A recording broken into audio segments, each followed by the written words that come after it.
Welcome to താടിമ്പോട്ടും talks. അപ്പോൾ നമ്മുടെ channel ആരെങ്കിലും പുതിയതായിട്ട് കാണുന്നുണ്ടെങ്കിൽ സബ്സ്ക്രൈബ് ചെയ്യാൻ മറക്കരുത്. പിന്നെ വീഡിയോസ് ഇഷ്ടപ്പെട്ട് കഴിഞ്ഞാൽ ലൈക്ക് ചെയ്യാനും ഷെയർ ചെയ്യാനും മറക്കരുത്.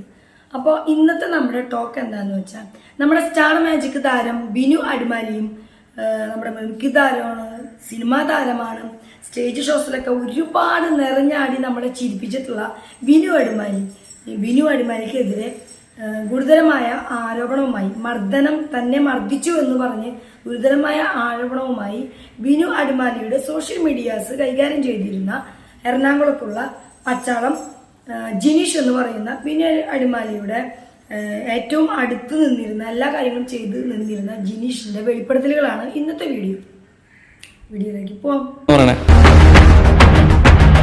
എന്നെ കണ്ട വഴി ആൾ കൈമ പിടിച്ച് വലിച്ച് റൂമിലോട്ട് കയറ്റി തെറികൾ എന്ന് വെച്ച് കഴിഞ്ഞാൽ ഞാൻ എൻ്റെ ജീവിതത്തിൽ കേട്ടല്ലോ അങ്ങനത്തെ തെറികൾ. ഒന്നും തള്ള എന്നെ ചവിട്ടി താഴെ ഇട്ടു. ക്യാമറ ബാഗ് അത് പിടിച്ച് വലിച്ച് താഴെ അടിച്ചു. അത്രയ്ക്കും, അതായത്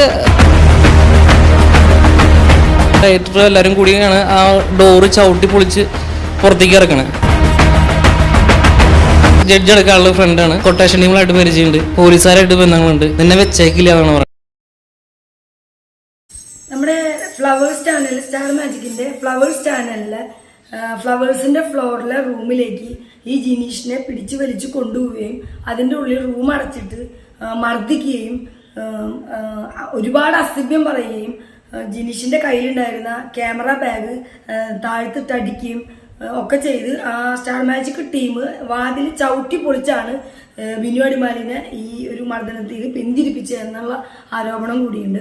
ഇനി എന്തായാലും ജിനീഷിന് പറയാനുള്ളത് ബിനു അടിമാലിക്കെതിരെ എന്താണ്, നമ്മളൊന്നും വിചാരിക്കുന്ന പോലെയല്ല ബിനു അടിമാലിയെന്നും ഒരുപാട് മോശം ആളാണെന്നും തനിക്കത് നേരിട്ട് വർഷങ്ങളായിട്ട് അറിയാവുന്നതാണെന്നൊക്കെ ഈ ജിനീഷ് വെളിപ്പെടുത്തുമ്പോൾ ഞെട്ടലോടെയാണ് ഞാനടക്കമുള്ള നിങ്ങളെല്ലാവരും ഇത് കേൾക്കുക. കാരണം നമ്മുടെ എല്ലാം മനസ്സിനെ ഒരുപാട് സ്വാധീനിച്ചിട്ടുള്ള, നമുക്ക് ഒരുപാട് ഇഷ്ടമുള്ള ആളുകളാണ് ഈ സ്റ്റാർ മാജിക്കിലുള്ള താരങ്ങളെല്ലാം. അപ്പോൾ പ്രത്യേകിച്ച് ഈ ബിനിച്ചേട്ടനൊക്കെ നമ്മളെ ഒരുപാട് ഇഷ്ടമുള്ള ആളുകളാണ്, എനിക്കും അങ്ങനെ തന്നെയാണ്. പക്ഷെ ഇങ്ങനത്തെ വിമർശനങ്ങളെല്ലാം കേൾക്കുമ്പോൾ നമ്മൾ അത് ഞെട്ടലോടെ മാത്രമാണ് നമുക്കിത് കേൾക്കാൻ പറ്റുന്നത്. എന്തായാലും ജിനീഷിന്റെ ഈ വെളിപ്പെടുത്തലുകൾ നമുക്ക് എന്താ ബിനു അടിമാലിക്കെതിരെ ഉള്ള പരാതി? ഞാൻ ആളുടെ സോഷ്യൽ മീഡിയ ഞാൻ നോക്കിക്കൊണ്ടിരുന്നത് ഒരു 3 വർഷത്തോളം ഞാൻ നോക്കി. ആളുടെ ആക്സിഡൻ്റ് ഉണ്ടായതിന് ശേഷം ഞങ്ങളൊരു സൗന്ദര്യപ്പണക്കം വന്ന് അത് അവസാനിപ്പിച്ച സംഭവമാണ്. ഇപ്പോൾ ഒരു 6 മാസം കഴിഞ്ഞിട്ടുണ്ടാവും ഏകദേശം. അത് കഴിഞ്ഞ് ഒരു 3 മാസം കഴിഞ്ഞപ്പോൾ എന്നെ വിളിക്കണം വീണ്ടും. ആളുടെ അക്കൗണ്ട് ഞാൻ ഹാക്ക് ചെയ്തത് കൊണ്ടാണ് എന്നെ വിളിക്കണേ. ഫേസ്ബുക്ക് ഹാക്ക് ചെയ്ത് പറഞ്ഞിട്ട്. അപ്പോൾ ആളത് ഭീഷണിയും കാര്യങ്ങളൊക്കെ ആയി. ആൾ പറഞ്ഞു, എനിക്ക് എൻ്റെ ഫ്രണ്ട് സൈബർ സെല്ലിൽ വർക്ക് ചെയ്യുന്നുണ്ട്, ഞാൻ അവിടെ കൊണ്ട് കംപ്ലയിൻറ്റ് കൊടുക്കാൻ പോകുന്നു. നേരിട്ട് കൊടുത്തു. ഞാൻ പറഞ്ഞു ഞാൻ ചെയ്തിട്ടില്ല. അങ്ങനെ പിറ്റേ ദിവസം സ്റ്റേഷനിൽ നിന്ന് വിളിക്കുകയാണ്, ഇങ്ങനെ ബിനു അടിമാലി നിങ്ങൾക്ക് ഒരു കംപ്ലയിൻറ്റ് വന്നിട്ടുണ്ട്, നിങ്ങൾ സ്റ്റേഷൻ വരെ വരണമെന്ന് പറഞ്ഞു. അങ്ങനെ ഞാൻ സ്റ്റേഷനിൽ പോയി. ഏത് സ്റ്റേഷനിലായിരുന്നു? ആലുവ സൈബർ സെല്ലിലാണ് പോകുന്നത്. അപ്പോൾ ആ സാറിനോട് ഞാൻ കാര്യങ്ങൾ പറഞ്ഞു. ഞാനതിൻ്റെ സ്ക്രീൻഷോട്ടും കാര്യങ്ങളൊക്കെ എടുത്ത് വെച്ചിട്ടുണ്ടായിരുന്നു. കൊടുത്ത ഡേറ്റും അപ്പോൾ ആ സാറിനെ കാണിച്ചു കൊടുത്തു. സാറിനോട് പറഞ്ഞു, സാറേ ഇന്ന ഡേറ്റിന് ഞാൻ എൻ്റെ കൊടുത്തിട്ടുണ്ട്, അതിൻ്റെ സ്ക്രീൻഷോട്ടും ഉണ്ട്. എൻ്റെ അതായത് റിമൂവ് ആയി പോയിട്ടുണ്ട്, എൻ്റെ ഫോണിൽ നിന്ന് റിമൂവായി, എൻ്റെ കമ്പ്യൂട്ടറിൽ നിന്ന് റിമൂവ് ആയിട്ടുണ്ട്. അപ്പോൾ ആൾ പാസ്വേഡ് ചേഞ്ച് ചെയ്തിട്ടുണ്ട്. അപ്പോൾ സാറിന് കാര്യം മനസ്സിലായി. അത് കഴിഞ്ഞിട്ട് ആളെ വിളിച്ചു വരുത്തി. ആൾ പറഞ്ഞു നമുക്കിത് എങ്കിലും കിട്ടണ അക്കൗണ്ട്. അപ്പോൾ കമ്പ്യൂട്ടറിൽ അവരുടെ ലാപ്ടോപ്പ് തന്നു. അത് ട്രൈ ചെയ്യാൻ പറഞ്ഞിട്ടും നടക്കുന്നില്ല. അവർ തന്ന പാസ്വേഡും കാര്യങ്ങളൊക്കെ വെച്ചിട്ട് കയറി നോക്കണേ, പക്ഷെ അത് നടക്കുന്നില്ല. അപ്പോൾ സാറ് പറഞ്ഞു, നീ ഒരു കാര്യം ചെയ്യും, നിൻ്റെ വീട്ടിൽ പോയിട്ടൊന്ന് ട്രൈ ചെയ്ത് നോക്ക്. 3 വർഷം അവിടെ എൻ്റെ കമ്പ്യൂട്ടറിൽ നിന്നുള്ളത് ചെയ്തുകൊണ്ടിരുന്നത്. അപ്പോൾ അവിടെ നിന്ന് കിട്ടാൻ ചാൻസ് ഉണ്ടെന്ന് പറഞ്ഞു. അങ്ങനെ അവിടെ വന്ന് ഞാൻ എൻ്റെ കമ്പ്യൂട്ടറിൽ നോക്കി, അവർ തന്ന പാസ്വേഡും കാര്യങ്ങളൊക്കെ വെച്ച് കയറി നോക്കിയിട്ട് നടക്കുന്നില്ല. അപ്പോൾ ഞാൻ എൻ്റെ ടെക്നിക്ക്, ഞാൻ ഫോട്ടോഗ്രാഫറാണ്, എനിക്ക് തന്നെ സോഷ്യൽ മീഡിയ ഫുൾ അങ്ങനെയില്ല. ആൾക്കൊരു ഹെൽപ്പ് ചെയ്ത് കൊടുത്തതാണ്. എനിക്ക് കുറച്ച് എൻ്റെ പ്രൊമോഷനും കാര്യങ്ങളൊക്കെ ചെയ്യണോണ്ടാണ് ഞാൻ അത് ചെയ്ത് കൊടുത്തത്. ഇത് ബിസിനസ്സല്ല എൻ്റെ. അങ്ങനെ ഞാനത് ടെക്നിക്കൽ ആളെ വിളിച്ച് ചോദിച്ചു. അപ്പോൾ ആൾ പറഞ്ഞത് അക്കൗണ്ട് ഹാക്ക് ചെയ്തൊന്നുമല്ല, ഇത് ഓട്ടോമാറ്റിക്കായിട്ട് ബ്ലോക്ക് ആയണ സംഭവമാണ്. അത് പാസ്വേഡ് തെറ്റിയടിച്ച്, അതായത് 3 പ്രാവശ്യം ട്രൈ ചെയ്ത് കഴിഞ്ഞാൽ പിന്നെ 24 മണിക്കൂർ ചെയ്യണം, പിന്നെയും ട്രൈ ചെയ്ത് കഴിഞ്ഞാൽ 48 മണിക്കൂറാണെന്ന് പറയണത്. അങ്ങനെ ഈ ബിനിച്ചേട്ടൻ പുതിയ ഫോൺ മേടിച്ചിട്ടുണ്ട്. അപ്പോൾ അതിലേക്ക് ട്രൈ ചെയ്തായിരിക്കാം മനസ്സിലായോ? അതിനിടയ്ക്ക് എന്നെ വിളിച്ച് ചോദിച്ചു, ജിനീഷ്, അതായത് ഞാൻ കൊടുത്ത പാസ്വേഡ് അടിച്ചിട്ട് കയറാൻ പറ്റുന്നില്ല. അപ്പോൾ ഞാൻ പറഞ്ഞു, ചേട്ടൻ അതിന് ശേഷം പാസ്വേഡ് ചേഞ്ച് ചെയ്തിട്ടുണ്ട്. അതിന് ശേഷം എൻ്റെ ഫോണിൽ നിന്നും എൻ്റെ കമ്പ്യൂട്ടറിൽ നിന്ന് റിമൂവ് ആയി പോയത്. എനിക്ക് അതായത് പിന്നെ ആക്സസ് ഇല്ല.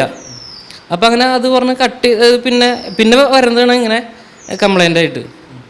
അങ്ങനെ 2-3 ദിവസം കഴിഞ്ഞ് അതിന് ശേഷം ഞാൻ സാറിനോട് കാര്യങ്ങൾ പറഞ്ഞു, ഇങ്ങനെ ഇതാണ്, നിങ്ങൾക്ക് ഓട്ടോമാറ്റിക്കായിട്ട് അത് അക്കൗണ്ട് കിട്ടും ഇത്ര മണിക്കൂർ കഴിയുമ്പോൾ എന്ന് പറഞ്ഞ്. അങ്ങനെ സാറ് ഓക്കെ നമുക്ക് നോക്കാമെന്ന് പറഞ്ഞിട്ട് പിന്നെ 2-3 ദിവസം കഴിയുമ്പോൾ ഞാൻ അങ്ങോട്ട് വിളിച്ച് ചോദിച്ചു, അക്കൗണ്ട് ആൾക്ക് കിട്ടി. പിന്നെ ആ വിഷയം അവിടെ വെച്ച് തീർന്നു. പിന്നെ വീണ്ടും വിളിക്കുന്നത് 24-ാം തീയതി എന്നെ വിളിക്കണേ. അപ്പോൾ ആള് ഫോട്ടോ പോസ്റ്റ് ചെയ്യാൻ പറ്റുന്നില്ല, പോസ്റ്റ് ചെയ്താലും അതിനകത്ത് തെറി വിളികളാണ് വരുന്നത് എന്നാണ് പറയണത്. അപ്പം ഞാൻ പറഞ്ഞു, ചേട്ടാ ഇതും ഞാൻ നോക്കിക്കൊണ്ടിരുന്ന ടൈമിലും ചേട്ടന് തെറി വിളികൾ ഉണ്ടായിരുന്നു. ഞാൻ നോക്കിക്കൊണ്ടിരുന്ന ടൈമിൽ ഇത് ഡിലീറ്റ് ചെയ്തുകൊണ്ടിരിക്കും. അതായത് ഒരു 30% ആൾക്ക് ഇങ്ങനെ തന്നെയായിരുന്നു. അത് ബ്ലോക്ക് ചെയ്യും, അങ്ങനെ ഡിലീറ്റ് ചെയ്തുകൊണ്ടിരുന്ന അപ്ഡേറ്റ് ആയിരുന്നു കറക്റ്റായിട്ട്. അതായത് അത്രയ്ക്ക് റീച്ചാക്കി കൊടുത്തത് ഞാനാണ്. അതായത് ഡെയിലി അതിനകത്ത് കമൻറ്റും റിപ്ലൈ കൊടുത്ത് അങ്ങനെ റീച്ചാക്കിയ പേജാണ്, അതിന് വെരിഫിക്കേഷൻ കിട്ടിയ പേജാണ്.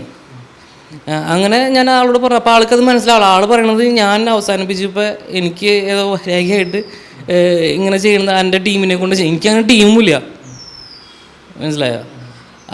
അങ്ങനെ ആൾ തർപ്പിച്ച് പറയണ്, നീയാണ് അത് ചെയ്തുകൊണ്ടിരിക്കുന്നത്, ഇപ്പം നീ ഒരു വീഡിയോ പ്രചരിപ്പിച്ചുകൊണ്ടിരിക്കുന്നത്. ആളൊരു പടത്തിൻ്റെ പ്രൊമോഷന് പോയി. ആ ആർട്ടിസ്റ്റായിട്ടുള്ള പ്രശ്നത്തിന് ഞാനാണ് അത് മീഡിയയ്ക്കും എല്ലാ കാര്യങ്ങൾക്കും ഷെയർ ചെയ്ത് കൊടുത്ത് എന്നെ വെച്ചേക്കില്ല. ആൾ പറഞ്ഞ എൻ്റെ വീട്ടിലോട്ട് കയറി വരും.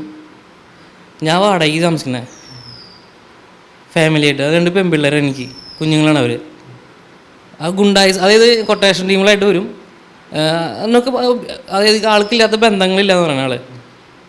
അതായത് ഹൈക്കോടതി ജഡ്ജി അടക്കമുള്ള ഫ്രണ്ടാണ്. കൊട്ടേഷൻ ടീമുകളായിട്ട് പരിചയമുണ്ട്, പോലീസുകാരായിട്ട് ബന്ധങ്ങളുണ്ട്. നിന്നെ വെച്ചേക്കില്ല എന്നാണ് പറയണത്. എല്ലാം ഈ ഫേസ്ബുക്ക് താങ്കൾ ഹാക്ക് ചെയ്തു എന്ന് പറഞ്ഞുകൊണ്ടാണ് ഇതെല്ലാം ചെയ്യുന്നത്. അതെ, അതായത് ആൾക്ക് നെഗറ്റീവ് പറഞ്ഞതിന് ഞാനാണ് അതിൻ്റെ ഉത്തരവാദി എന്നാണ് പറയണത്. അപ്പോൾ സംഭവം ഇങ്ങനെയാണ്. ജിനീഷ് പറയും പ്രകാരം ഈ സോഷ്യൽ മീഡിയകളെല്ലാം ബിനു അടിമാലിയുടെ കൈകാര്യം ചെയ്തിരുന്നത്, ബിനു അടിമാലിയുടെ ഫേസ്ബുക്ക് പേജൊക്കെ റീച്ചാക്കി കൊടുത്തത്, കമൻസും കാര്യങ്ങളും ഒക്കെ ചെയ്തത് ഈ ജിനീഷായിരുന്നു.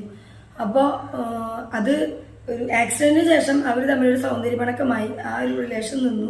അതവിടെ തീർന്നു പോയി. കുറച്ച് നാൾ കഴിഞ്ഞപ്പോൾ ഇവരുടെ ഫേസ്ബുക്ക് ഓപ്പൺ ചെയ്യാൻ നമ്മുടെ ബിനു അടിമാലി ചേട്ടന് പറ്റുന്നില്ല. അപ്പോൾ അത് ഓൾറെഡി നമ്മൾ 3 തവണ ഒരു പാസ്വേഡ് അടിച്ചു കഴിഞ്ഞാൽ പിന്നെ ഒരു 24 മണിക്കൂർ കഴിഞ്ഞിട്ടാണ് നമുക്ക് ഓപ്പൺ ചെയ്യാൻ പറ്റുള്ളൂ. പിന്നെയും ട്രൈ ചെയ്താൽ പിന്നെയും 48 മണിക്കൂർ പോകേണ്ടി വരും. അപ്പോൾ പുതിയ ഫോം മേടിച്ചപ്പോൾ നമ്മുടെ ബിനു അടിമാലി ചേട്ടൻ എന്തായാലും ട്രൈ ചെയ്തിട്ടുണ്ടാവും അതിലേക്ക് കണക്ട് ചെയ്യാൻ വേണ്ടിയിട്ട്. അങ്ങനെ അത് പോയതാണ്. പക്ഷെ ഈ ജിനീഷ് അത് ഹാക്ക് ചെയ്തു എന്ന് വിചാരിച്ച് അതിനെ തുടർന്ന് അതിനെ സംസാരിക്കുകയും അങ്ങനെ പോലീസിൽ കംപ്ലൈൻറ്റ് കൊടുക്കുകയും പോലീസുകാർ വന്ന് അതുമായി ബന്ധപ്പെട്ട കാര്യങ്ങൾ അന്വേഷിച്ചപ്പോൾ അത് ഓട്ടോമാറ്റിക് ഹാക്കായി പോയതാണെന്നും ബ്ലോക്കായി പോയതാണെന്നും ഈ പാസ്വേഡ് തെറ്റിയടിച്ചത് കൊണ്ട് അത് ജിനീഷിന് അതിലൊരു ഇതില്ലാന്നും അത് കുറച്ച് നാൾ കഴിഞ്ഞാൽ തന്നെ ഓട്ടോമാറ്റിക് തന്നെ വീണ്ടെടുക്കാൻ പറ്റുമെന്നും പറഞ്ഞ പ്രകാരം ആ കേസ് അവിടെ കഴിഞ്ഞു തീർന്നു. പക്ഷെ അത് കഴിഞ്ഞിട്ട് പിന്നെയും ബിനു അടിമാലി അവരെ വിളിക്കുന്നു. ഫോട്ടോകൾ ഏതെങ്കിലും ഫേസ്ബുക്കിൽ ബിനു അടിമാലിയുടെ പോസ്റ്റ് ചെയ്താലോ അല്ലെങ്കിൽ എന്തെങ്കിലും ഒരു പ്രോഗ്രാമോ അല്ലെങ്കിൽ എന്തെങ്കിലും ഒരു കാര്യം ഉണ്ടെങ്കിലും ഭയങ്കര നെഗറ്റീവ്സ് ആൾക്ക് വരുന്നു. തെറിവിളികളുടെ അഭിഷേകമാണ്, ഫോട്ടോ ഒന്നും പോസ്റ്റ് ചെയ്യാനേ പറ്റുന്നില്ല എന്നെല്ലാം പറഞ്ഞ് അതിൻ്റെ പുറകിലെല്ലാം ജിനീഷ് ഒരു ടീമിനെ നിർത്തി കാണുന്നതാണ് ബിനു അടിമാലി വിചാരിച്ചേക്കുന്നതെന്നും അത് പ്രകാരം ജിനീഷിൻ്റെ അടുത്ത് സംസാരിക്കുകയും അത് ജിനീഷാണ് ചെയ്യുന്നതെന്നും പറയുകയാണ്, തെറ്റിദ്ധരിക്കുകയാണ് ചെയ്തതെന്നാണ് ജിനീഷ് പറയുന്നത്. ഇതിനു മുന്നും ഈ പറയുന്ന ബിനു അടിമാലി എന്ന് പറയുന്ന ആൾക്ക് ഒരുപാട് നെഗറ്റീവ് കമൻറ്റുകളും ഒരുപാട് ചീത്തയും കൂകലുകളും എല്ലാം പ്രോഗ്രാം നടക്കുന്ന സ്ഥലത്താണെങ്കിലും എല്ലാം ഉണ്ടാവാറുണ്ട് മുന്നും. അതൊക്കെ അപ്പപ്പ ഇരുന്ന് ഡിലീറ്റ് ചെയ്ത് അതൊക്കെ അതിൽ നിന്നെല്ലാം ഇതൊക്കെ മാറ്റിയിരുന്നത് ഈ ജിനീഷാണ്. അപ്പോൾ പണ്ടും അത് വന്നിരുന്നു, ഇപ്പോഴും അത് വരുന്നു. പക്ഷെ ഇപ്പോൾ ഇതിൻ്റെ പുറകിൽ ജിനീഷാണ് ഒരു ടീമിനെയും കൊണ്ട് ചെയ്യിക്കണേന്ന് ബിനു അടിമാലി വിചാരിച്ചിരിക്കുന്നു. ഇപ്പം ആള് പല പരിപാടിക്കും പോയിട്ട് ഇത് പറഞ്ഞതിന് ഞാൻ അല്ലല്ലോ, ജനങ്ങളല്ല ഇത് ഇതാക്കണേ. പക്ഷെ ആളോട് ഇത് പറഞ്ഞ് മനസ്സിലാക്കിയിട്ടും ഇത് ഞാനല്ല, പല ആൾക്കാരോട് ഞാൻ ഈ ഒരു ഷോ ബന്ധപ്പെട്ടാണ് ഞാൻ അവിടെ പോകുന്നത്, ആളെ പരിചയപ്പെടുന്നതും. ആ ഷോയിലെ ആൾക്കാരും പറഞ്ഞ് ആൾ മനസ്സിലാക്കിയിട്ടുണ്ട്.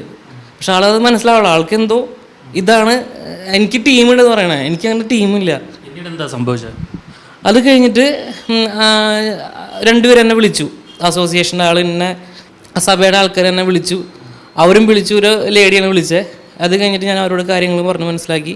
അത് കഴിഞ്ഞിട്ട് വേറെ ആളുകളും വിളിച്ചു, അവർ പറയുന്നത് ഈ വീഡിയോ ഞാനാണ് പ്രചരിപ്പിച്ചുകൊണ്ടിരിക്കുന്നത് എന്നാണ് പറയുന്നത്. അപ്പം ഞാൻ പറഞ്ഞു അല്ല, ഞാൻ 100% ഉറപ്പാണ്, ഞാൻ അങ്ങനെ ചെയ്യേണ്ട എന്തിനാണ്, ഞാൻ ആ അവസ്ഥയ്ക്ക് ചിന്തിച്ചിട്ടില്ല. പിന്നെ ആ പാസ്വേഡും കാര്യങ്ങളും കൊടുത്തതിന് ശേഷം അത് കഴിഞ്ഞിട്ട് അവർ ഭീഷണിയായി. അത് കഴിഞ്ഞിട്ട് എനിക്ക് പേടിയായി. ഓൾറെഡി വാടകയ്ക്ക് താമസിക്കുന്ന സ്ഥലത്ത് കയറി വരാമെന്ന് പറഞ്ഞു കഴിഞ്ഞാൽ അപ്പം എനിക്ക് ആളുടെ സ്വഭാവം അറിയാം, ഏകദേശം കൊട്ടേഷൻ ആൾക്ക് ഗ്യാങ്ങുകളൊക്കെ ഇട്ട ആൾ ഭയങ്കര കമ്പനിയാണ്. അത് കഴിഞ്ഞിട്ട് ഞാൻ കമ്മീഷണർക്ക് അതായത് 25-ാം തീയതിയാണ് ഞാൻ കംപ്ലൈൻറ്റ് കൊടുക്കണേ, ഡിസംബറിൽ. അങ്ങനെ കംപ്ലൈൻറ്റ് കൊടുത്തു. പിറ്റേ ദിവസം അതിൻ്റെ കോപ്പി കൊടുത്ത് എൻ്റെ സ്റ്റേഷൻ പരിധിയിൽ കൊണ്ടു കൊടുത്തു. അപ്പോൾ ആളെ വിളിപ്പിച്ചു, ആൾ വരാമെന്ന് പറഞ്ഞു, അരമണിക്കൂർ കഴിയുമ്പോൾ എത്താമെന്ന് പറഞ്ഞു, എത്തിയില്ല. തൊട്ടപ്പുറത്തെ സ്റ്റേഷനിൽ കൊണ്ട് പരാതി കൊടുത്തു. അങ്ങനെ പിറ്റേ ദിവസം ആളെ വിളിപ്പിക്കുകയാണ്, വരണമെന്ന് ഇന്ന ടൈമിന് വരണമെന്ന് പറഞ്ഞു. ഞാനവിടെ പോയി ആളെ വിളിപ്പിച്ചു. ആ കാര്യങ്ങളൊക്കെ പറഞ്ഞ് ഇനി ഇത്ര ഡേറ്റിനുള്ള പാസ്വേഡും കാര്യങ്ങളും നിങ്ങൾക്ക് തന്നേണ്ടതാണ്, നിങ്ങളത് ആൾക്കാർ പറഞ്ഞാൽ ആൾക്കൊന്നും അറിയില്ല എന്ന് പറയണേ. അപ്പോൾ നിങ്ങളൊരു അതായത് ഇതിനറിയാവുന്ന ആൾക്കാരെ ഏൽപ്പിക്കുക എന്ന് പറഞ്ഞു. അങ്ങനെ ഇനി ഈ വിഷയം ഉണ്ടാവരുത്, അങ്ങോട്ടും ഇങ്ങോട്ടും പറഞ്ഞ് സംസാരിച്ച് ആ വിഷയം അവിടെ വെച്ച് സോൾവ് ചെയ്തു. അത് കഴിഞ്ഞിട്ട് ജനുവരി 9 ഒരു ചാനലിൻ്റെ ഷൂട്ടിന് പോന്നു. ഞാൻ അന്ന് പോയിട്ടുണ്ടായിരുന്നില്ല, സാധാരണ എല്ലാ പ്രാവശ്യം പോകുന്നതാണ്, എന്നെ വിളിക്കാറുണ്ട്, ഞാൻ പോകാറുണ്ട്. പക്ഷെ അന്ന് പോയില്ല. അന്ന് അവർ വിളിക്കണ് ഇവിടെ വരണം അത്യാവശ്യമാണെന്ന് പറഞ്ഞിട്ട് ഞാനവിടെ പോയി. അവിടെ ലഞ്ച് ബ്രേക്കിൻ്റെ ടൈമാണ് ഞാൻ എത്തുന്നത്. എന്തായിരുന്നു ജോലി? ഫോട്ടോഗ്രാഫറാണ്. അവർക്ക് പ്രൊമോഷന് വേണ്ടിയിട്ട് എടുക്കുന്ന സംഭവമാണ്. ഞാൻ ഫ്രീലാൻസായിട്ട് ചെയ്യണത്. അവർ വിളിക്കുമ്പോൾ പോവും. ഞാൻ വർഷങ്ങളായിട്ട് ആ ചാനലിൽ ഫോട്ടോഗ്രാഫി ചെയ്യുന്നതാണ്. ലഞ്ച് ബ്രേക്കിൻ്റെ ടൈമിലായിരുന്നു ഇത് കാണുന്നത്. അതായത് എല്ലാ ആർട്ടിസ്റ്റുകളും നിൽക്കണ് എങ്ങനെ പോലെ 20 ആർട്ടിസ്റ്റും അത് കൂടാണ്ട് ക്രൂകളുണ്ട്, ഒരു 50 മേലെ ആൾക്കാരുണ്ടായിരുന്നു. ആ ടൈമിൽ എന്നെ കണ്ട വഴി ആൾ കൈമ പിടിച്ച് വലിച്ച് റൂമിലോട്ട് കയറ്റി പക്ഷേ തെറികളെന്ന് വെച്ച് കഴിഞ്ഞാൽ ഞാൻ എൻ്റെ ജീവിതത്തിൽ കേട്ടല്ലോ അങ്ങനത്തെ തെറികൾ. അത് പറഞ്ഞാൽ തെറി വിളിക്കുന്നത് പച്ചത്തെറിയാണ്. നീ എന്നെ അങ്ങനെ ചെയ്യും, എൻ്റെ സോഷ്യൽ മീഡിയയിൽ തെറി ചെയ്യും, സോഷ്യൽ മീഡിയയിൽ ഇത് ഞാനെ പ്രചരിപ്പിക്കുന്നതാണ് വിശ്വസിച്ചിരിക്കുന്നത്. അതായത് സോഷ്യൽ മീഡിയയിൽ ആളുടെ കോമഡി സൂപ്പറാണ്, ഞാനാണ് ഇല്ലാണ്ടാക്കണേന്ന്.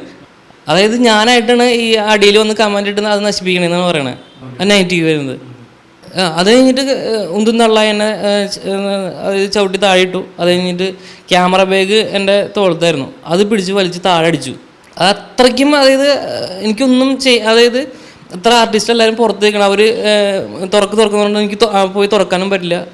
അപ്പം ഒരു കോൾ വന്ന് ആ ഫോണടക്കം ആൾ വലിച്ചെറിഞ്ഞു. അത് കഴിഞ്ഞിട്ട് അവിടുത്തെ അതായത് ഒരു റൈറ്റർ ഉണ്ട്, ആ റൈറ്റർ എല്ലാവരും കൂടിയാണ് ആ ഡോറ് ചവിട്ടി പൊളിച്ച് പുറത്തേക്ക് ഇറക്കണേ. പുറത്തേക്ക് ഇറക്കല്ല, അപ്പോൾ എന്നെ കഴുത്തി പിടിച്ച് ഞെക്കിക്കൊണ്ടിരിക്കുക ഇവർ. ശരിക്കും ജിനീഷ് പറയുന്നത് ഞെട്ടിക്കുന്ന വെളിപ്പെടുത്തൽ തന്നെയാണ്. ഞാൻ എന്തായാലും ഞെട്ടിയിരിക്കുകയാണ്, കാരണം എനിക്ക് ബിനിച്ചേട്ടനെ പേഴ്സണലി ഭയങ്കര ഇഷ്ടമുള്ള ആളാണ്. ആ ആർട്ടിസ്റ്റിനെ, ആളുടെ തമാശകളെല്ലാം ചാൾമാജിക്കിൽ ഒട്ടുമിക്ക ഒരുപാട് പേരെയും ഇഷ്ടമുള്ളതാണ് നമുക്ക് എല്ലാവർക്കും, പ്രത്യേകിച്ച് മലയാളികൾക്ക് എല്ലാവർക്കും. ഈ പറയുന്ന വെളിപ്പെടുത്തലുകൾ നമ്മൾ കോമഡി മാത്രം പറഞ്ഞ് കൗണ്ടർ രാജാവ് എന്ന് വിശേഷിപ്പിക്കുന്ന ഈ ബിനു അടിമാലിയുടെ കൈകളിൽ നിന്ന് ഇത്തരത്തിലുള്ള ഒരു പെരുമാറ്റം ഉണ്ടായി എന്നൊക്കെ കേൾക്കുമ്പോൾ അത് വിശ്വസിക്കാൻ പോലും പറ്റാത്ത തരത്തിൽ ഞെട്ടിയിട്ട് തന്നെയാണ് ഞാനും ഇരിക്കുന്നത് കേസ്. അപ്പോൾ ഈ അവിടെ പറഞ്ഞു തീർത്ത കേസുകൾ അവിടെ പറഞ്ഞു തീർത്ത് പിന്നീട് ഈ ഫ്ലവേഴ്സിൻ്റെ ചാനലിലേക്ക് ഒന്ന് വരണം എന്ന് പറഞ്ഞ് അവിടെ ഈ ജിനീഷ് ചെല്ലുമ്പോൾ ലഞ്ച് ബ്രേക്ക് ടൈമായിരുന്നു. 20ഓളം ആർട്ടിസ്റ്റുകളും ബാക്കി 19ഓളം ക്രൂ മെമ്പേഴ്സും വേറെയുണ്ട്. അവരെല്ലാവരും അവിടെ നിൽക്കുമ്പോൾ ഈ റൂമിലേക്ക് കൈപിടിച്ച് വലിച്ചു കൊണ്ടുപോയി റൂം അടച്ച് ഒരുപാട് ഉപദ്രവിക്കുകയും സോഷ്യൽ മീഡിയയിൽ എന്നെ മോശം പറയുന്നത് നീയാണല്ലേടാന്ന് ചോദിക്കുകയും നെഗറ്റീവ് കമൻ്റ് ഇടുന്നത് നീയാണെന്ന് ചോദിക്കുകയും അവൻ്റെ കയ്യിലുണ്ടായിരുന്ന ജിനീഷിൻ്റെ ക്യാമറ ബാഗ് താഴ്ത്തിട്ട് അടിക്കും. അത് 8 ലക്ഷത്തിൻ്റെ ക്യാമറയായിരുന്നു അത് എന്ന് കേട്ടപ്പോൾ അത് അയാളുടെ പ്രൊഫഷണൽ ക്യാമറയാണ്, അയാളുടെ അന്നമാണ് എന്ന് ഓർക്കണം. അപ്പോൾ അത് അടിച്ച് പൊളിക്കുകയും ആളെ ഒരുപാട് ഉപദ്രവിക്കുകയും അടിക്കുകയൊക്കെ ചെയ്യുമ്പോൾ ഈ സമയം ഈ സ്റ്റാർ മാജിക് താരങ്ങളെല്ലാം ഈ ഡോറിന് പുറത്ത് നിന്ന് ഡോർ തുറക്കാൻ ഒരുപാട് പ്രാവശ്യം ആവശ്യപ്പെട്ടിട്ടും പുള്ളി തുറക്കാതെ ഈ ജിനീഷിന് പോയി തുറക്കാൻ പറ്റുന്നില്ല. ജിനീഷിനെ കഴുത്തിൽ കുത്തിപ്പിടിച്ച് ഈ പറയുന്ന ഈ ബിനു അടിമാലി നിൽക്കുമ്പോൾ കൊടുക്കുമ്പോൾ അവിടുത്തെ ഒരു സ്ക്രിപ്റ്റ് റൈറ്റർ സ്റ്റാർ മാജിക്കിൽ വന്ന് വാതിൽ ചവിട്ടി പൊളിച്ച് അകത്ത് കയറുമ്പോൾ കഴുത്തിന് കുത്തിപ്പിടിച്ച് നിൽക്കുന്ന ബിനു അടിമാലിനെ അവർ കണ്ട് ആ സ്റ്റാർ മാജിക് താരങ്ങൾ ബിനു അടിമാലിയെ പിടിച്ചു മാറ്റുകയാണ് ഉണ്ടായിരുന്നത്. അത്രയും ക്രൂരമായി ജിനീഷിൻ്റെ അടുത്ത് പെരുമാറി എന്ന് പറയുന്നു. അങ്ങനെ ഡയറക്ടർ വന്നു സംസാരിച്ച് ഇവിടെ ഇങ്ങനെ പറ്റില്ല, നിങ്ങളുടെ പേഴ്സണൽ ഇഷ്യൂ ഒക്കെ പുറത്ത് പോയി തീർക്കണം എന്ന് പറഞ്ഞ ആളെ അവിടെ വെച്ച് അത് അവർ സിമ്പിളാക്കി അത് വിട്ടു. ഞാൻ എൻ്റെ ചാനലിൻ്റെ ഹെഡിൽ പോയി സംസാരിച്ചു. അപ്പോൾ അവർ പറഞ്ഞു നമുക്ക് വേണ്ടത് ചെയ്യാം, എൻ്റെ ക്യാമറയ്ക്ക് എന്താ പറ്റിയെന്ന് വെച്ച് കഴിഞ്ഞാൽ അത് സോൾവ് ചെയ്ത് തരാനുള്ള സൊല്യൂഷൻ കാണാമെന്ന് പറഞ്ഞു. അപ്പോൾ എനിക്ക് കഴുത്ത് വേദന എടുത്തിട്ട് ഞാൻ എൻ്റെ ഫ്രണ്ടിനും കൂട്ടി ഹോസ്പിറ്റലിൽ പോയി. അത് കഴിഞ്ഞിട്ട് പിറ്റേ ദിവസം സ്റ്റേഷനിൽ കൊണ്ട് പരാതി കൊടുത്തു. സ്റ്റാർ മാജിക്കിൽ നിന്ന് ഈ ബിനു അടിമാലിയെ 2 മാസത്തേക്ക് സസ്പെൻഡ് ചെയ്തല്ലോ, അത് ഈ സംഭവത്തിന് ശേഷമാണോ? അതെ, അത് ഈ കേസ് എടുത്ത് ഞാൻ പോലീസ് സ്റ്റേഷനിൽ കംപ്ലൈൻറ്റ് കൊടുത്ത് സാറ് സംസാരിച്ചു. അപ്പോൾ ഞാൻ പറഞ്ഞു ഇനി കോംപ്രമൈസ് വേണ്ട, ഒരു പ്രാവശ്യം കോംപ്രമൈസ് ചെയ്താണ് എനിക്ക് കേസ് എടുത്തേ പറ്റും. അങ്ങനെ കേസ് എടുത്തു. അതായത് താങ്കളുടെ ക്യാമറ ഈ ഫ്ലവേഴ്സുകാർ മേടിച്ചു തരാമെന്ന് പറഞ്ഞിരുന്നു, എങ്ങനെയായിരുന്നു? അല്ല, ആളെ കൊണ്ട് മേടിപ്പിച്ച് തരാം, അതിനുള്ള ഇത് ചെയ്യാമെന്ന് പറഞ്ഞിട്ടുണ്ടായിരുന്നു. അത് ചെയ്ത് തരാത്തതുകൊണ്ടാണ് പരാതി കൊടുത്തത്. അതിനെപ്പറ്റി സംസാരം ഉണ്ടായിരുന്നില്ല. ഞാൻ അതിനെപ്പറ്റിയൊന്നും സംസാരം ഉണ്ടായിരുന്നില്ല. ഞാൻ കംപ്ലൈൻറ്റ് കൊടുത്തതിന് ശേഷമാണ് പിന്നെ അറിയണേ നമുക്കത് സോൾവ് ചെയ്യണമെന്ന് പറഞ്ഞു. അതായത് മീഡിയ ഒന്നും അറിയണ്ട, നമുക്ക് അവിടുത്തെ ഹെഡൊക്കെ അറിഞ്ഞിട്ടുണ്ട്. അപ്പോൾ അതിൻ്റെ ഡയറക്ടർ എന്നെ വിളിച്ചു.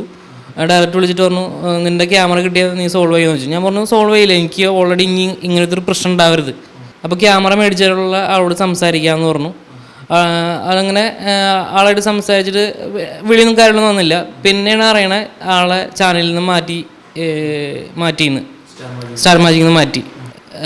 2 എപ്പിസോഡ് കഴിഞ്ഞപ്പോൾ ആളെ വിളിക്കാണ്ടായപ്പോൾ ഞാൻ അറിയുന്നത് വെച്ച് കഴിഞ്ഞാൽ പിന്നെയും സാറിനെ അവിടുത്തെ മെയിൻ സാറിനെ പോയി കണ്ടു. ഞാൻ അറിഞ്ഞതെന്ന് വെച്ച് കഴിഞ്ഞാൽ അവിടെ നിന്ന് കരച്ചിലും വീഴ്ചയിലായിരുന്നു, ആൾക്ക് ജീവിക്കാൻ വേറെ മാർഗ്ഗങ്ങളില്ല എന്ന് പറഞ്ഞിട്ട് ആണ് കയറണത്. അങ്ങനെയാണ് അതിൻ്റെ അറിവ്.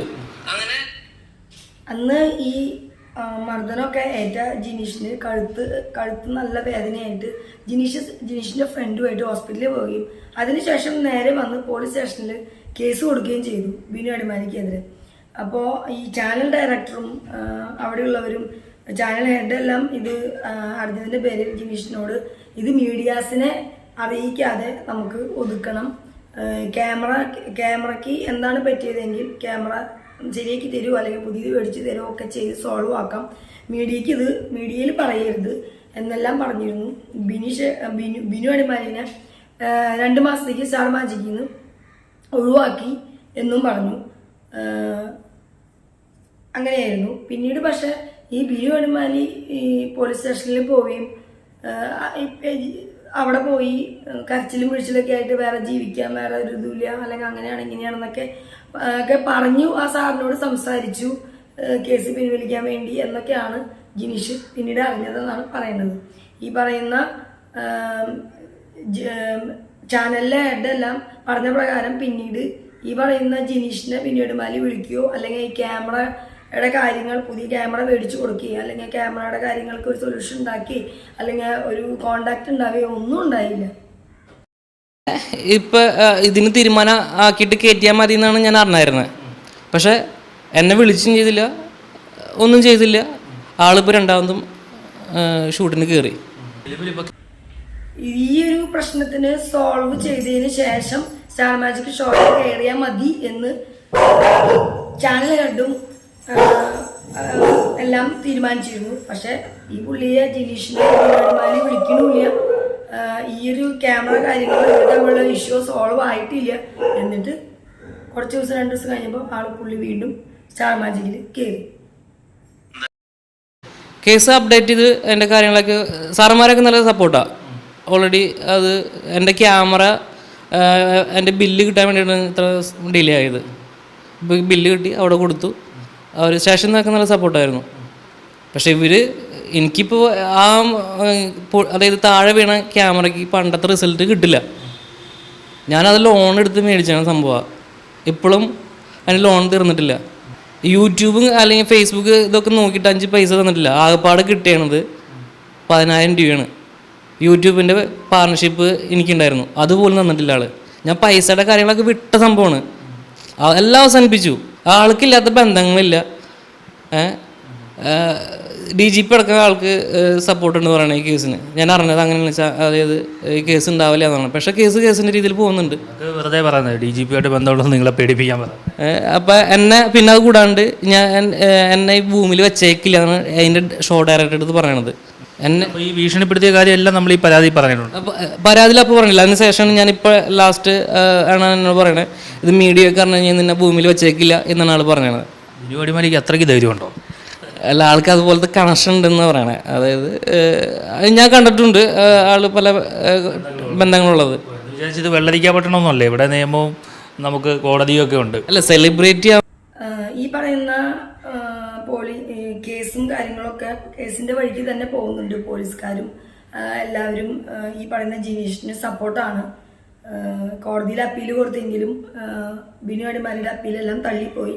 നിയമപരമായിട്ട് തന്നെ ആരുടെ ഭാഗത്താണ് ന്യായം എന്ന് തിരിച്ചറിഞ്ഞത് കൊണ്ടാവാം പോലീസുകാർ ഫുൾ സപ്പോർട്ടുണ്ട്. ഈ പുള്ളിയുടെ ഒരു പ്രൊഫഷണലാണ്. അന്നമായിരുന്നു ആ ഒരു ക്യാമറ. അത് ഇപ്പോൾ ശരിയാക്കി എടുത്തിട്ടും അതിൻ്റെ ആ പഴയ ഒരു ക്വാളിറ്റിയോ കാര്യങ്ങളൊന്നും ആ ക്യാമറയിൽ നിന്ന് പുള്ളിക്ക് കിട്ടുന്നില്ല. പിന്നെ ഈ പുള്ളിക്കെതിരെ ഇപ്പോൾ സോഷ്യൽ മീഡിയയിലെല്ലാം ഇപ്പോൾ ഇതൊക്കെ പറഞ്ഞു കഴിഞ്ഞാൽ നിന്നെ ഈ ഭൂമിയിൽ എന്നെ വെച്ചേക്കില്ല എന്നും എനിക്കതിനുള്ള കണക്ഷൻസ് ഉണ്ടെന്നും DGP വരെയുള്ളവർ എൻ്റെ കയ്യിലുണ്ടെന്നും ഒക്കെ പറഞ്ഞ് ഭീഷണിപ്പെടുത്തലായിരുന്നു. അവരുടെ വീട്ടിൽ കയറി പ്രശ്നം ഉണ്ടാക്കുന്നു, കൊട്ടേഷൻ പോലെയുള്ള രീതിയിലെല്ലാം.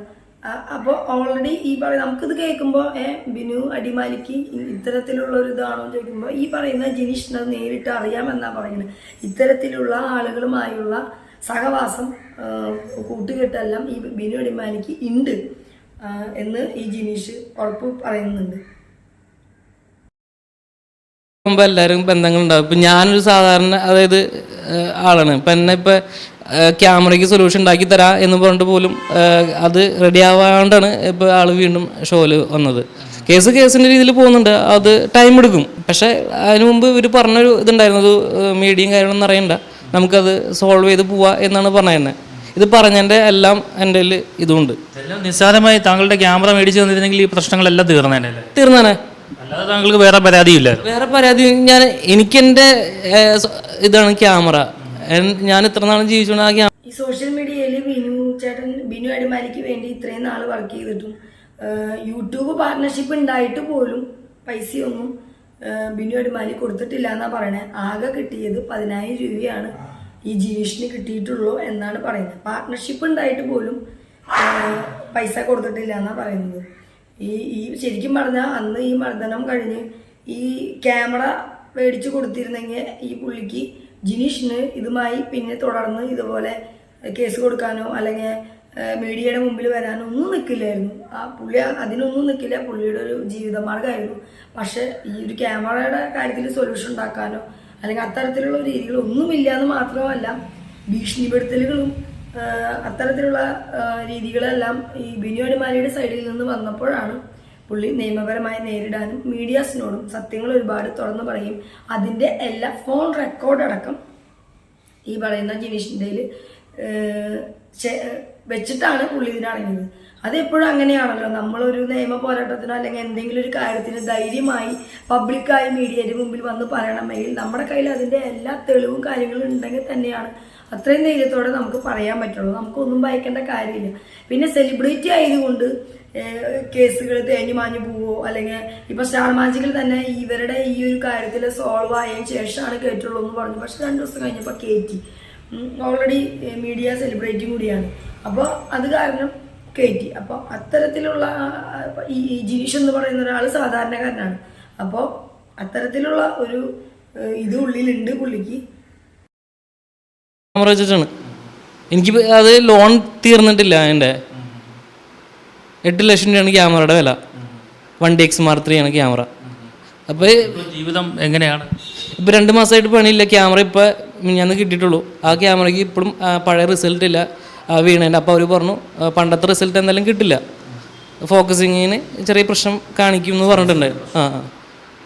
ഇത്ര ഡിലേ വരെയെന്ന് വെച്ചാൽ ജപ്പാനിൽ നിന്ന് സാധനങ്ങൾ വരാനാണ് ഡിലേ എടുത്തായിരുന്നത്. പോലീസ് കൃത്യമായി നിയമ നടപടി സ്വീകരിച്ചു. ഇപ്പോൾ കോടതിയിലാണോ കേസ്? കോടതിയിലാണ്. ആൾ അതിനിടയ്ക്ക് എന്തായാലും എനിക്ക് ഒരു അപ്പീൽ എന്താ കൊടുത്തിട്ടുണ്ടായിരുന്നു, അത് തള്ളി പോയിട്ടുണ്ട്. കറക്റ്റ് അതിൻ്റെ ഇതറിയില്ല, അത് കൊടുത്തിട്ടും അത് റിജക്റ്റ് ആയിട്ടുണ്ടെന്ന് അറിഞ്ഞ എൻ്റെ വക്കീൽ പറഞ്ഞത്. അപ്പൊ ഈ പുള്ളി ലോൺ എടുത്തിട്ടാണ് ഈ ഒരു 8 ലക്ഷത്തിന്റെ ഈ പ്രൊഫഷണൽ ക്യാമറ മേടിച്ചത്. ഇപ്പോൾ അത് നന്നാക്കി കിട്ടാൻ ഒരുപാട് സമയം എടുത്തത് പോലും ജപ്പാനിൽ നിന്നാണ് ഇതിന്റെ പാർട്സ് ഒക്കെ കിട്ടുന്നതും. അത്രയും സമയം കിട്ടിയിട്ട് അത് ശരിയാക്കി എടുത്തിട്ട് പോലും പുള്ളിക്ക് അതിന്റെ പഴയ പോലെയുള്ള ആ ഒരു ക്ലാരിറ്റിയോ കാര്യങ്ങളൊന്നും അതിൽ നിന്ന് കിട്ടുന്നില്ല. പുള്ളിയുടെ പ്രൊഫഷണൽ തന്നെ ആളൊരു ഫോട്ടോഗ്രാഫറാണ്. 2 മാസമായിട്ട് ആൾക്ക് അത് കാരണം ജോലിയില്ല, അതിൻ്റെ ബുദ്ധിമുട്ടുകൾ, വാടക വീട്ടിലാണ് ജീവിക്കുന്നത്. ഇത് ഇപ്പോൾ കേസ് ഇപ്പോൾ കോടതിയിൽ എത്തിയിട്ടുണ്ട്. ഈ പറഞ്ഞ പോലെ അപ്പീൽ ബിനു അടിമാലി കൊടുത്തെങ്കിലും അത് തള്ളിപ്പോയി. തനിക്ക് അനുകൂലമായ ഒരു കേസും വിധിയും കാത്തിരിക്കുകയാണ് നമ്മുടെ ജിനീഷ്. ഇത്രയധികം ജനശ്രദ്ധ നേടിയ ഒരു ഷോയാണ് സ്റ്റാർ മാജിക് ഫ്ലവേഴ്സിലെ. അതിലുള്ള എല്ലാ കലാകാരന്മാരും കലാകാരികളും നമുക്ക് പ്രിയപ്പെട്ടതാണ്. നമ്മൾ എന്ന് കാണാൻ വരുന്നവരെ പോലെയാണ്. നമുക്ക് ഒരുപാട് നമ്മളെ ചിരിപ്പിച്ചിരിക്കുന്നവരാണ്. അതിൽ സ്പെഷ്യലി ഈ പറയുന്ന ബിനു ചേട്ടൻ, തങ്കു, ബിനീഷ് ബാസ്റ്റൻ, ഇവരൊക്കെ നമ്മളെ ഒരുപാട് ചിരിപ്പിക്കുന്ന കലാകാരന്മാരാണ്. അവരൊക്കെ പറ്റി ഇതുപോലെ ഓരോന്ന് കേൾക്കുമ്പോൾ എന്താ പറയുക, നമുക്ക് ഭയങ്കര വിഷമമാണ്. ഈ കൊല്ലം സുധിച്ചേട്ടൻ്റെ വീട്ടിൽ മരണത്തിന് ശേഷം പോയ ബിനു അടിമാലി അവിടെ കാട്ടിക്കൂട്ടിയത് മുഴുവൻ മീഡിയ ശ്രദ്ധ പിടിച്ചു പറ്റാനാണെന്നുള്ള ആരോപണവും ജിനീഷ് കൊടുത്തിട്ടുണ്ട്. അതിൻ്റെ വീഡിയോ നമ്മൾ ഇതിനു മുന്നേ അപ്ലോഡ് ചെയ്തിട്ടുണ്ട്. കാണാത്തവരുണ്ടെങ്കിൽ കാണണം. അന്ന് മീഡിയക്കാരെ മുഴുവൻ വിളിച്ചോളൂ, ഞാൻ അവിടെ ഈ കാലും വയ്യാത്ത പോലെ ഏച്ചേച്ച് പോണത് കാണിക്കണം എന്നൊക്കെ പറഞ്ഞ് എല്ലാം അവിടെ കാട്ടിക്കൂട്ടിയത്. തനിക്ക് അതുവരെ ഏറ്റിട്ടുള്ള നെഗറ്റിവിറ്റി ഒക്കെ പോവാൻ ആ സമയത്ത് സിമ്പതി ഇതിൻ്റെ കിട്ടാനായിട്ട് ഒരവസരമാണെന്നും മീഡിയക്കാരെ വിളിച്ചറിയിക്കണം എന്നൊക്കെ ജിനീഷിനെ പറഞ്ഞ് ഏൽപ്പിച്ചിരുന്നതും അന്ന് മീഡിയക്കാരെ അവിടെ എത്തിച്ചെയ്യാൻ അറേഞ്ച് ചെയ്യാൻ പറഞ്ഞിരുന്നതും എല്ലാം ഈ പറയുന്ന ബിനു അടിമാലിയാണെന്നൊക്കെ ജിനീഷ് വെളിപ്പെടുത്തിയിട്ടുണ്ട്. അപ്പോൾ ഇങ്ങനത്തെ ഇത്തരത്തിലുള്ള ഈ ബിനിച്ചേട്ടൻ്റെ ഒരാളെ പോയി മർദ്ദിക്കുന്നു, ബിനിച്ചേട്ടൻ്റെ ഒരാൾ അസഭ്യ ഒരുപാട് പറയുന്നു, ഭീഷണിപ്പെടുത്തുന്നു, വീട് കയറി കയ്യേറ്റം ചെയ്യും, അല്ലെങ്കിൽ കൊട്ടേഷൻ കൊടുക്കും, അല്ലെങ്കിൽ അങ്ങനെയൊക്കെ പറയുന്നത് നമുക്കത് ബിനിച്ചേട്ടൻ എന്ന് പറയുന്ന ആളുടെ നാവിന്ന് ഇങ്ങനെയൊക്കെ വരുമോ, ഇങ്ങനെയൊക്കെ പെരുമാറുമോ എന്ന് നമ്മൾ അതിശയിച്ച് പോവാൻ, ഞെട്ടിപ്പോവാണ് ഞാൻ പോലും. അപ്പോൾ ഇതിനുള്ള വിശദീകരണം ബിനു അടിമാലിയോട് ചോദിച്ചപ്പോൾ സ്ഥലത്തില്ലാത്തത് കൊണ്ട് വിശദീകരണവുമായി താൻ തിരിച്ചെത്തുമ്പോൾ തനിക്ക് പറയാനുള്ളത് എന്താണെന്നും ഈ പറയുന്ന കാര്യങ്ങളോടൊന്നും താൻ യോജിക്കുന്നില്ലെന്നും ഇതിനെല്ലാം എതിർക്കുകയാണെന്നാണ് ബിനു അടിമാലി പറഞ്ഞിട്ടുള്ളതെന്നാണ് നമുക്ക് അറിയുന്നത്. അപ്പം അതിൻ്റെ ഒരു വിശദീകരണമായിട്ട് ബിനു അടിമാലി എന്തായാലും എത്രയും പെട്ടെന്ന് ഈ രംഗത്ത് വരും. നമുക്കതിനു വേണ്ടി കാത്തിരിക്കാം. ആരുടെ ഭാഗത്താണ് ശരികൾ, ആരുടെ ഭാഗത്താണ് തെറ്റുകളുണ്ടെങ്കിൽ തിരുത്തപ്പെടട്ടെ. എന്താ പറയുക, എല്ലാവരും ജീവിക്കാൻ വേണ്ടിയാണ് കഷ്ടപ്പെടുന്നത്. അപ്പോൾ വേറൊരാളുടെ കണ്ണീര് വീഴ്ത്തിയിട്ടാവരുത്, മനസ്സമാധാനം കളഞ്ഞിട്ടാവരുത് സ്വന്തമായിട്ടുള്ള മനസ്സമാധാനം തേടല്. ഈ പറയുന്ന നമ്മൾ വിചാരിക്കുന്ന തരത്തിലുള്ള കാര്യങ്ങളൊന്നുമല്ല വേറൊരാളുടെ കയ്യിൽ അവർ വിചാരിക്കുന്നതും ചിന്തിക്കുന്നതും പ്രവർത്തിക്കുന്നതൊന്നും നമ്മൾ അറിയുമ്പോൾ നമ്മുടെ ഒരു ഷോക്ക് ഉണ്ട് ആദ്യം. അത് കഴിഞ്ഞൊരു മരവിപ്പുണ്ട്. അത് കഴിഞ്ഞാൽ നമുക്കൊരു വിഷമം വരും, പിന്നെ നമുക്ക് സങ്കടം വരും, പിന്നെ അവരെ നമുക്ക് ദേഷ്യം വരും, അവരെ നമ്മുടെ ലൈഫിൽ നിന്ന് തന്നെ മറന്നു പോകും. അത് പേഴ്സണൽ ലൈഫിൽ നമ്മൾ അങ്ങനെ തന്നെയാണ്. ഇത്രയധികം നമ്മളെ മനസ്സിലെ നമ്മളെല്ലാം കൊണ്ട് നടന്ന ഈ ബിനു അടിമാലിക്കെതിരെയുള്ള ജിനീഷിൻ്റെ ഈ ആരോപണങ്ങൾ, അത് ഇനി ബിനു അടിമാലിക്കുള്ള മറുപടി എന്താണെന്ന് നമുക്ക് കാത്തിരിക്കാം. അപ്പോൾ ഇന്നത്തെ ടോക്സ് ഇത്രയാണ്. വീഡിയോ നിങ്ങൾക്ക് ഇഷ്ടപ്പെട്ടെങ്കിൽ ഷെയർ ചെയ്യാൻ മറക്കരുത്, ലൈക്ക് ചെയ്യാനും. അപ്പോൾ അടുത്ത നല്ലൊരു ടോക്കായിട്ട് കാണും വരയ്ക്കും. താടിയും പൊട്ടും ടോക്സ്. ബൈ.